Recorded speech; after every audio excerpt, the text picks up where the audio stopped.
kami. Restrictions will also More than 48,000 in Hubei. coronavirus. developments in this coronavirus. المسجد الحرام والمسجد النبح للمطار حول كعبة المشرفة.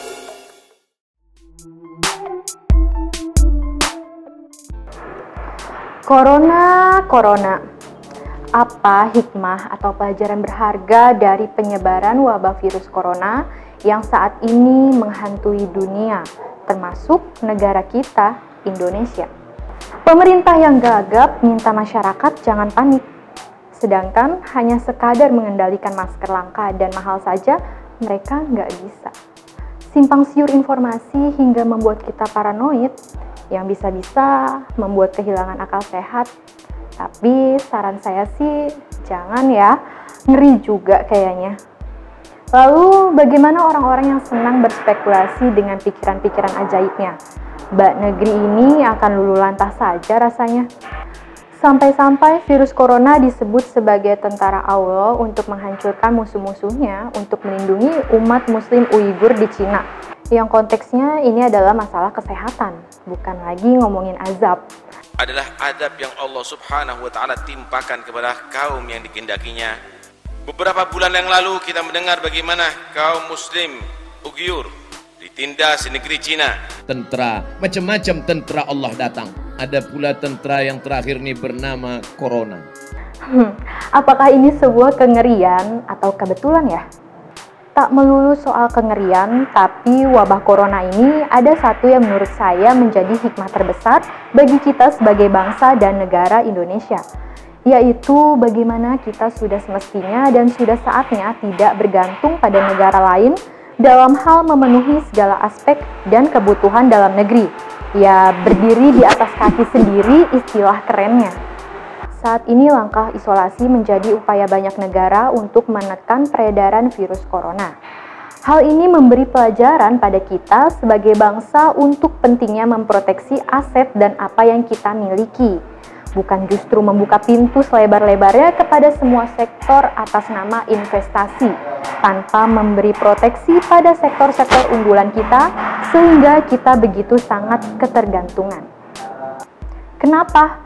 Apa karena kita tidak punya uang dan butuh modal untuk pembangunan infrastruktur yang jor-joran? Ya boleh aja, tapi ini soal bagaimana kita memproteksi sektor-sektor strategis dan mendasar yang paling tidak untuk memenuhi kebutuhan kita sendiri. Kejadian seperti penyebaran virus corona ini bisa kapan saja terjadi, sehingga perlu kesiapsiagaan kita sebagai bangsa dan negara dengan memperkuat salah satunya produk dalam negeri. Ketersediaan pangan untuk memenuhi kebutuhan.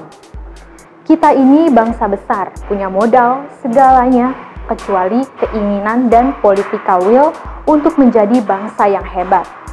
Apa yang terjadi saat ini itu adalah bukti di mana kita sudah sangat ketergantungan dengan Cina, baik ekspor maupun impornya. Sektor pangan misalnya, kita tidak pernah fokus untuk mengembangkan sektor unggulan kita dari pertanian. Karena dimanjakan dengan impor yang tidak cuma bahan pokok, tapi sampai bumbu-bumbunya juga. Belum lagi alih fungsi lahan pertanian kepada sektor industri yang tidak terkendali. Sudahlah, terlalu banyak. Kembali ke persoalan corona.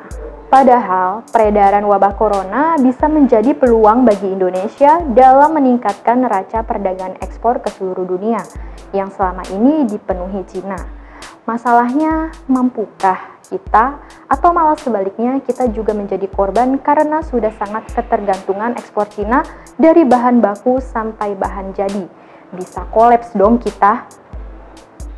Mewabahnya virus corona ini tidak ada salahnya menjadi introspeksi bagi kita.